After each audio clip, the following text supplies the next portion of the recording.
So the developers heard you enjoyed the Night Sisters from last month. We were impressed by them. Well, they heard us. And this month, our brand new character, inspired by the Night Sisters, will be Zombie Han Solo.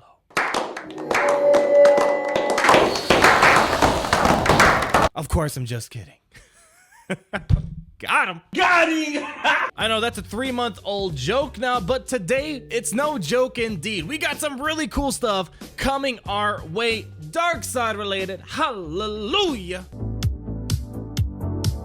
And the first thing that we have up here today is Kylo Ren the Unmasked version. This Kylo Ren that we have here today draws upon the old Kylo Ren we have in this game, has some characteristics in there, but alongside that, we see that Kylo Ren's abilities are more matured, which kind of fits his new role he's playing in The Last Jedi. His powers have increased, he's learned, he's become more veteran in the Star Wars universe, and we're going to see that in his kit today. Even though Kylo Ren Unmasked is our main topic today, we'll talk about that in a few moments here. We also got some other big news with another brand new First Order character being the First Order Special Forces TIE Pilot. Really cool attacker. We'll look at that soon enough. And then we also get 2 brand new ships that we saw in a teaser trailer for The Last Jedi. The first one being the TIE Silencer, which is what Kylo Ren was piloting, and the second one is going to be the First Order Special Forces TIE Fighter. Now today I don't have any footage of these brand new characters and ships, but stay tuned. Either tomorrow or Thursday I should have a video showcasing all of these guys in action. I'm really excited to try these guys out myself, but let's take a look at Kylo Ren because man, this is one interesting character. Let's start diving into the kit here, ladies and gentlemen. The first thing we have is his basic attack known as Aggressive Strike. Again, the animations are very pretty. I'm loving it so far. And the final text, what it's saying is that it deals physical damage to the target enemy and it inflicts tenacity down for 2 turns. If the target was already debuffed and it's Kylo's turn, he gains taunt for 1 turn. So already we're seeing Rancor Raid viability. If you have tenacity down on a basic, there's going to be some Rancor viability coming out of you. Now here's where the tank attributes start to come in. Kylo Ren is going to be a taunter that is triggered by using his basic attack, which is something we don't really quite see out of a character, and it's all hinged on is the enemy debuffed. And most likely if you're running a First Order team or a lot of other characters out there, chances are there's going to be a debuff on the enemy. So maybe Captain Rex will be important once more. He's been important for the longest time in this game. Maybe some other cleansers to make sure Kylo Ren is not taunting, because just looking at this, he looks pretty beefy, much beefier than his attacker form that we saw earlier on. And obviously not the craziest damage output, which makes sense. Usually tanks have lower damage output for the most part, so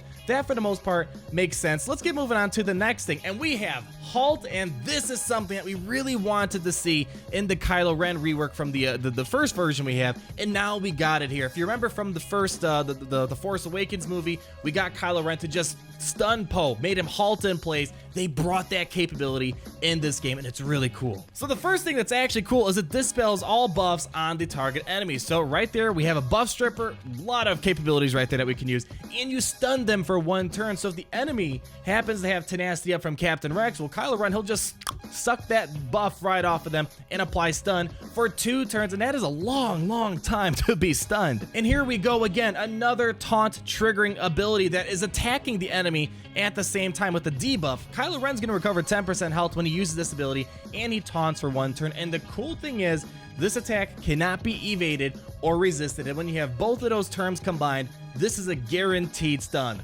Very powerful. So far, a lot of taunting coming from Kylo Ren, and he's not just wasting a turn like a typical tank. Some tanks you have to call up the taunt and it doesn't do anything else. With Kylo Ren, he's stunning, gaining a taunt, he's using a basic, applying a debuff, gaining a taunt.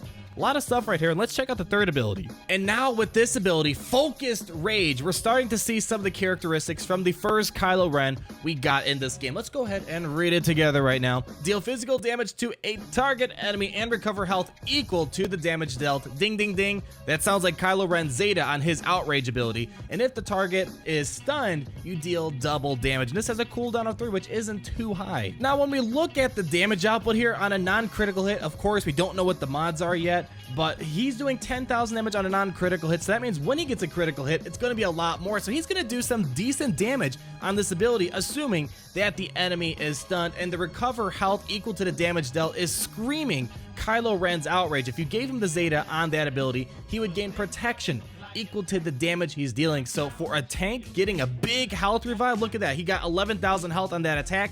That's a pretty big bonus to add to a character, especially for a taunting tank. But let's keep going on, guys. We're not done just yet. We gotta talk about the leader ability, and I'm excited for Kylo Ren with the leader. I was really hoping the Force Awakens Kylo Ren had a leadership ability, so I'm glad to see that we finally got one here. And man, it's actually pretty good. Probably the best First Order leader. We only have one right now, that's Captain Phasma. But this reads, Merciless Pursuit. First Order allies have plus 40% critical damage. Wowza, if you know the First Order and their damage output, that can be really scary. And plus 30 speed. When a First Order ally scores a critical hit, they gain 20% turn meter. Very nice, very, very nice. And when a First Order ally gains a status effect, they recover 5% health and 5% protection. So you notice, Kylo Ren's gonna get a lot of taunts, and because of that, he's gonna gain 5% health and 5% protection. Now that when the First Order TIE pilot gets Foresight, they're going to get 5% health, 5% protection. Advantage up from Phasma for 5% health, 5% protection. And the First Order gets a lot of buffs. That's what I'm trying to say here. So a lot of health and a lot of protection regeneration here. And although it doesn't say it here, I was told that the leader and the unique both have Zeta abilities. So I'm kind of curious to know what is adding the Zeta text here. But at least we know you will need a Zeta to get all that juicy meat that's on this bone right here. One more thing here, guys. We have a unique. It's called Scarred. When Kylo Ren takes damage, he recovers 8% health, and a random First Order ally who doesn't have it gains advantage for 2 turns. And Kylo has a plus 50% counter chance doubled when he has taunt. Kylo takes a reduced damage from percent health, damage effects, and gains taunt for 1 turn at the start of each encounter. So 3 abilities. That's letting Kylo Ren taunt. He's going to be a pre-taunter. Major check right there. People love pre-taunting tanks. And he's also got a variable taunt. When he uses his basic, he's going to taunt. When he uses his first special, he's going to taunt.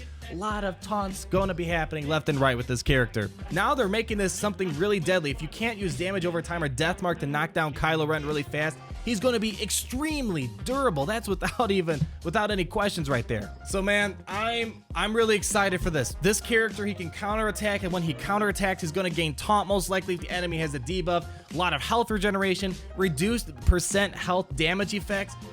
This guy is really good, and to let you guys know, this character is supposed to be a marquee styled event, so that means we're going to get him at 3 or 4 stars, and that's the one thing I'm not too happy about, because I don't know exactly when he'll become free to play. I don't know if they're still adhering to their old cadence schedule, where usually after 4 or 5 months he becomes free to play, and then usually a character like this, I'm not expecting him to be able to be farmed easily. I'm expecting him to be on a hard node, and then you have to farm for another 8 months to get him to 7 stars. So a great character. I'm loving the kid. This is probably going to be my favorite tank in the game. Yes, he's dark side. I'm biased towards dark side characters, but he has a lot of potential, and I think he's going to make the First Order great, and he's going to be a very successful tank in different types of hybrid lineups. Let's go in and talk about the First Order Special Forces TIE Fighter. So we're gonna get another attacking TIE Fighter in this game, and the first thing I want to point out, it kind of gives the Inferno Squad vibe. If you know the brand new Battlefront 2 coming out, we're gonna learn more about the Inferno Squad. So is this going to be something about the Inferno Squad? I think this is kind of leading up to that point, but that's all speculation right now. So it's gonna be a lot of fun having Kylo Ren, Captain Phasma, and the 2 First Order TIE Pods. It's gonna be a lot of damage out there and a lot of decent synergy. First of all, we got the basic called Reciprocation. The final tax is reading, deal physical damage to the target enemy and inflict defense down for 2 turns. Then, if the target has defense down, you gain advantage for 2 turns. Now, defense down isn't the craziest debuff out there, but having a debuff on a basic, it's gonna work well with Kylo Ren, because if the enemy has a debuff and Kylo Ren uses a basic, he's gonna taunt.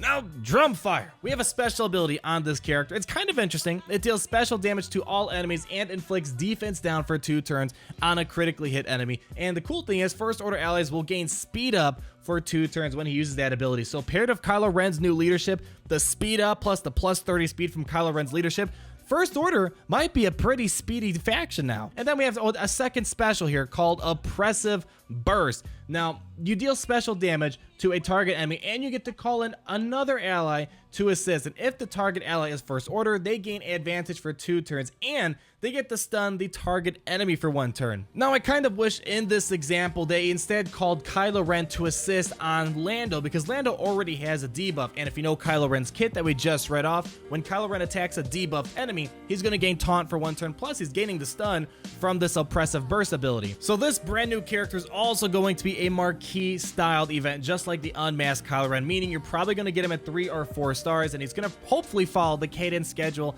And I at least feel confident that if they did make this character free to play down the road, it might be in a more accessible node, maybe like Cantina, maybe Arena or Galactic War. That is wishful thinking, but I can see him being a bit easier to access once he becomes free to play over the Unmasked Kylo Ren. Now let's start talking about the ship. Ships has been getting a lot more interesting in the recent days. They added crystals to Fleet Arena. Grand Admiral Thrawn's Chimera was a breath of fresh air for fleet commanders, a very well developed fleet commander.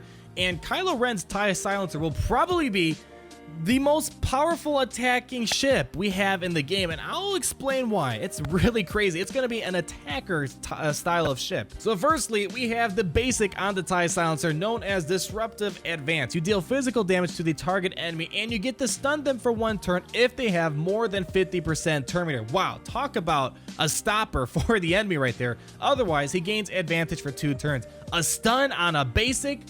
Yowza!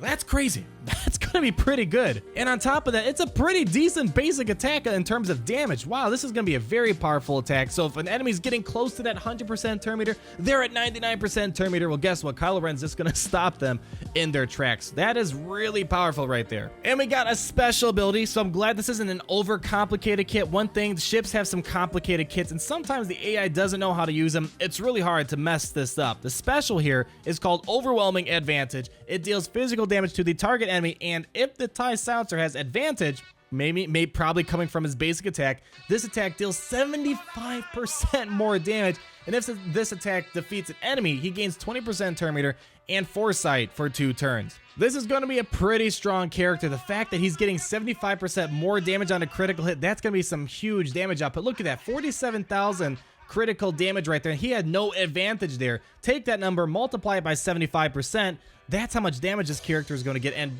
perhaps a pylon offense up from Tarkin's fleet commander. Man, you're going to be in for quite a treat if you're against this. And finally, we have a unique ability called Frenzied Rage. Each time TIE Silencer is damaged or damages a target locked enemy, it gains 10 speed and 10% offense, which is stacking until the end of the encounter.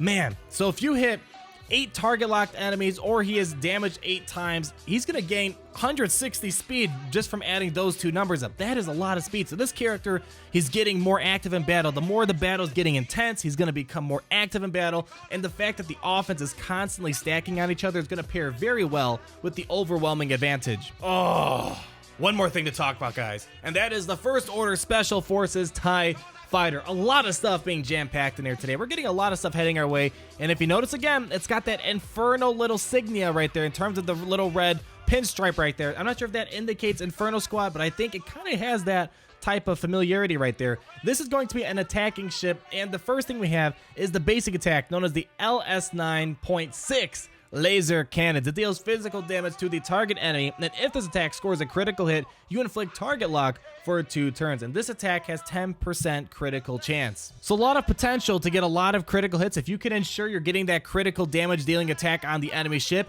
you might get a lot of target locks, which is going to be helpful in your favor, and it benefits Kylo Ren. He's going to keep getting those stacking speeds if he's attacking a target locked enemy. A lot of potential there. Let's talk about double offense. The final Texas reading, deal physical damage to all enemies with a 35% chance to remove 20% turn meter. Man, that sounds good. And then if the enemy is target locked, the turn meter removal is doubled and can't be resisted. Man, this is good. Grand Admiral Thrawn's fleet commander has turn meter removal. Pair this up with this TIE fighter, you're getting a lot of turn meter removal here and getting a potential of 40% turn meter removal that can't be resisted.